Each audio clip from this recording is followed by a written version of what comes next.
Songs about terrorism, migrant rights, same-sex marriage, military service, and war are regular features on the Eurovision stage. But don't be confused, it proclaims to be an apolitical show. The contest has always sparked controversy, sometimes for being too political, sometimes not political enough, or for falling into extremes. But is it realistic to avoid international scandals when national flags are involved? Today we'll explore how Eurovision works, how politics sneaks in through its rule loopholes, why countries with no geographic ties to Europe participate, whether the contest has helped post-Soviet states move closer to the EU, and what interesting patterns of voting you should watch for. Let's learn the significance of Eurovision with no extremes.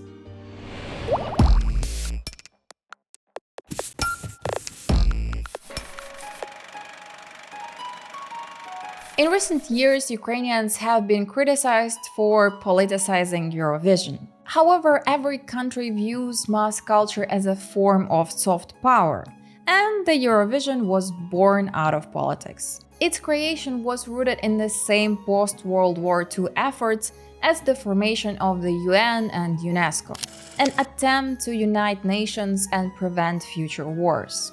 Before the war, European broadcasters operated in isolation, presenting content through the lens of their own politics.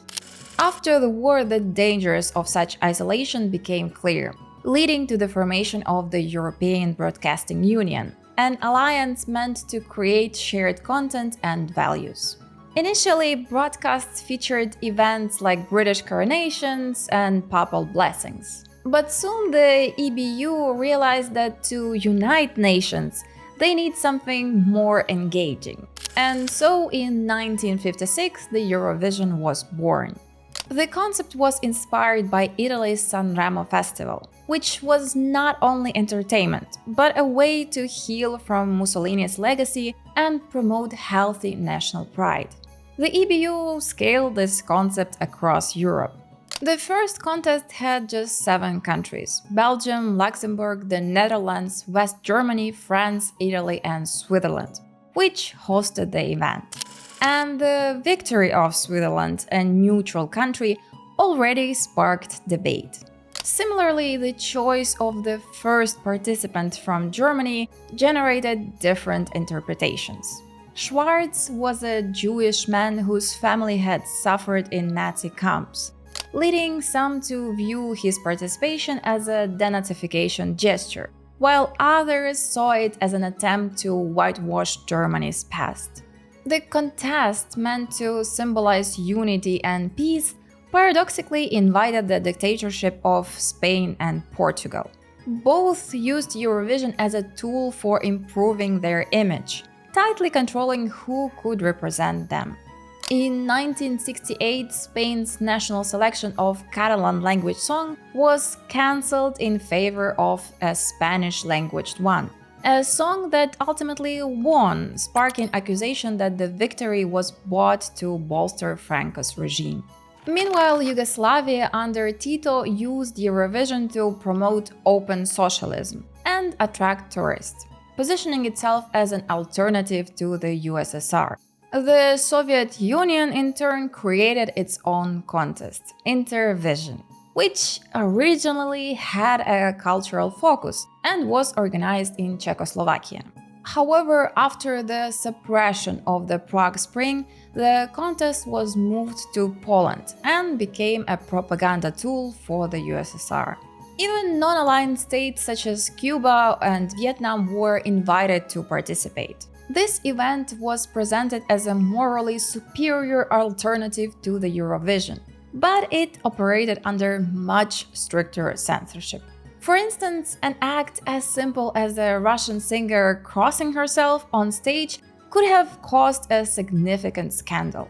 Ultimately, Eurovision prevailed, just as democracy triumphed over communism. A year after the fall of the Berlin Wall, Toto Cutugno sang his song Insieme. This song was overly political, celebrating the unification of Europe, and the creation of the European Union. A popular conspiracy theory surrounding Eurovision suggests that victories are all planned, with outcomes dictated by Brussels. Some claim that in the early 2000s, the Baltic countries won just before joining the EU, while Ukraine's victory with Ruslana came just before a democratic shift in the government. Do you think Eurovision is a corrupt Truman Show? Let us know in the comments. In reality, Eurovision is likely just a reflection of how culture and politics influence each other. Indeed, Ukraine's Wild Dance's victory helped shape the country's international image. Similarly, Estonia's win in 2001 was closely tied to its EU accession. Estonians took full advantage of this, launching the Welcome to Estonia campaign to promote their victory and shed their Soviet past. The pride from the win also helped change public opinion, as many Estonians were initially skeptical about joining the EU. Prime Minister Mart Laar famously said, "We freed ourselves from the Soviet Empire with a song. Now we will sing our way into Europe." And a few years later, they did. Even today, Estonian politicians continue to use Eurovision as a branding tool, although not always subtly. Recently, the ST200 party was criticized for using Eurovision references in their campaign ads, a minor example of parasitizing the contest. A much more extreme case is Azerbaijan. Though geographically not part of Europe, Azerbaijan is a member of the European Broadcasting Union, which covers a significant part of the Mediterranean. That allows Azerbaijan, as well as countries like Tunisia, Lebanon, or Egypt, to participate in Eurovision. And you would fairly point out that Australia can't be a part of that zone.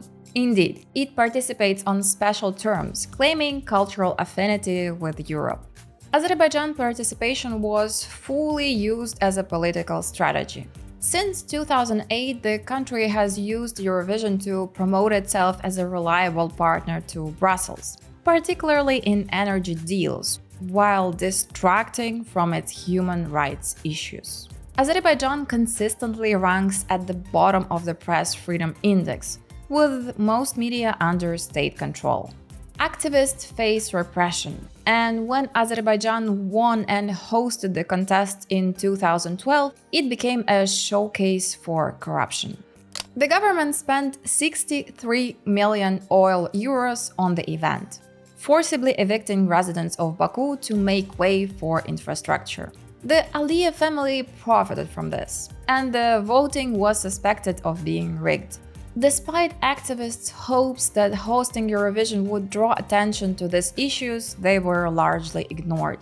And Azerbaijan remains highly corrupt, with Aliyev clan still in power.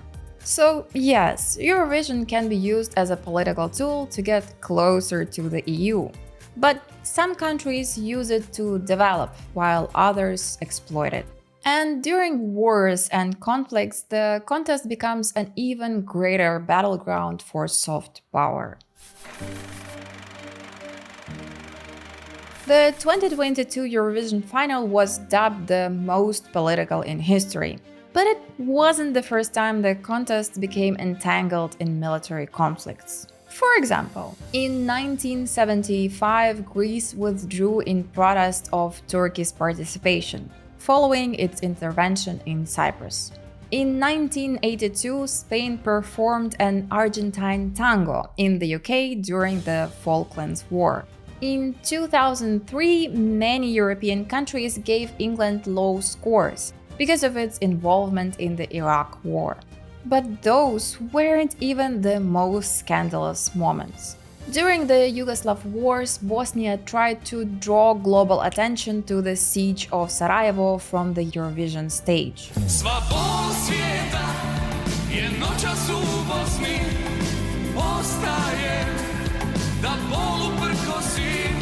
The musicians risked their lives fleeing the city under fire to reach Ireland for the competition. Despite the challenges, Bosnia finished 16th, and the performance did little to rally European support. The absence of audience voting and limited internet access prevented the kind of publicity Ukraine received in 2022. Georgia had even less success during Russia's invasion of South Ossetia and Abkhazia. In 2009, when Russia hosted the show, Georgia's entry, "We don't wanna put in," was rejected for political reasons. If only Georgians were listening to that song more often. Do let us know in the comments if you would like to see a video about Georgia's road from rejecting Putin to its current pro-Russian government in the comments. Today, it's not just Ukraine fighting for European empathy. Israel, not surprisingly, faced significant tension, especially in recent years. Several countries have refused to participate due to Israel's involvement. Palestinians even organized an alternative event, Global Vision, during Israel's 2019 hosting, and Iceland's Hatari was fined for displaying the Palestinian flag. Last year, protests led by Greta Thunberg demanded Israel's expulsion from the contest. But the only sanctions applied to Israel remain just a requirement to change the song title October Rain, as it was seen as a direct reference to the Hamas attack. The question arises: why are fines imposed for a black, red, and white scarf, while yellow and blue ribbons on costumes go unpunished? There are two main reasons. First, Palestine is not a member of the European Broadcasting Union, so according to the rules, flags of countries that are not participants cannot be displayed. Second, Eurovision is not as apolitical as it claims. Broadcasting Union decisions often align with EU interests. For instance, Russia was not immediately expelled after the full-scale invasion of Ukraine, but after several countries, including Iceland, Norway, and Finland, threatened to boycott, they took action. The lack of similar threats regarding Israel reflects geopolitical realities. With Israel being a closer ally to many Eurovision countries, especially the Big Five founders – France, Germany, Italy, Spain, and the UK. These countries contribute the most financially and hold significant sway in Eurovision decisions. Rules around not politicizing Eurovision have always been vaguely defined.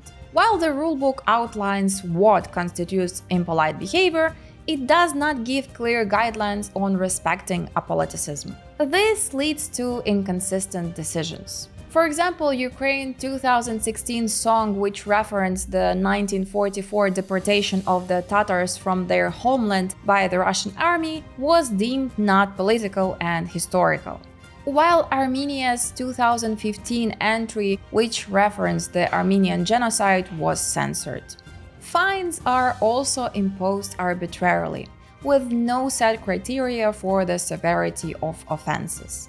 Even the pride flag can now only be displayed by the audience. This raises an uncomfortable point. Social issues are still politics. In 1998, Israel's Dana International, a trans woman, won Eurovision, but faced rejections at home and threats from conservative groups. Today, countries like Turkey and Hungary have left Eurovision, citing gay propaganda as the reason. Even China stopped broadcasting the show after the EBU refused to blur rainbow flags. LGBT songs rarely remain just songs about love. They often carry political messages. Finland's 2013 entry was a protest against the rejection of same-sex marriage, a direct political statement. And if we remove all history, war, and social reflections from Eurovision, what would be left? Even if the songs themselves are neutral, international relations will still affect voting. Over the years, voting blocs have formed, with countries consistently voting for each other based on geography or political alliances. Greece and Cyprus, for example, exchange points every year, regardless of the performance quality. Azerbaijan has consistently awarded points to Russia and vice versa. In the end, voting in Eurovision has always been influenced by politics. When Ukrainian judges gave low scores to close allies Poland and Lithuania during the early stages of the full-scale invasion, it caused a scandal, with Ukrainian officials criticizing the national jury. When Eurovision results provoke official reactions, it is clear that the contest is not as apolitical as it claims. Eurovision is often dismissed as a light-hearted spectacle, but its final draws more viewers than the opening ceremony of the Olympic Games, around 200 million people annually. If such a platform didn't have political weight, Russia wouldn't be reviving the Soviet-era Intervision. The Kremlin claims over 20 countries are interested in participating, though they haven't named any yet. It's clear that Russia is trying to pitch the idea to China, but there is no official confirmation from Beijing. For Eurovision, countries voluntarily pay contributions to the European Broadcasting Union. While exact payment amounts are unknown, wealthier and founding countries contribute more. Following Russia's exclusion after it invaded Ukraine, the financial burden has shifted, making smaller countries like Bosnia and Slovakia increasingly hesitant to participate. Hosting Eurovision is a substantial financial commitment. Switzerland nearly didn't host this year's contest, with citizens protesting the use of state funds.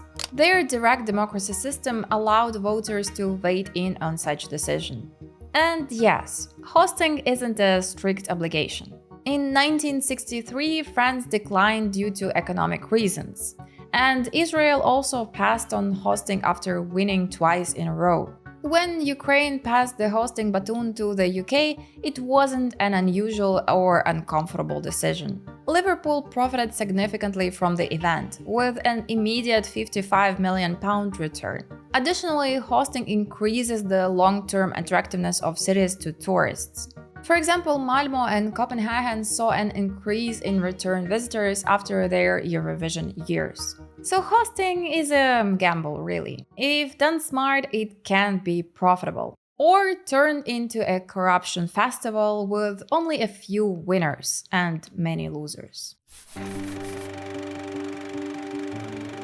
No matter how much Eurovision's organizers may try to keep it apolitical, the truth is that culture and politics are inseparable. Every event involving multiple countries reflects the political realities of its time, and Eurovision is no exception. Culture is not neutral. It is shaped by the political dynamics, histories, and values of the nations involved. Events like Eurovision provide a platform for nations to assert their identities, influence, and values. The songs, the performances, and even voting patterns inevitably carry political messages. The bottom line is simple. Culture is always, in many ways, political. And if you enjoyed this video and want to support us, it is as easy as hitting that subscribe button. See you soon.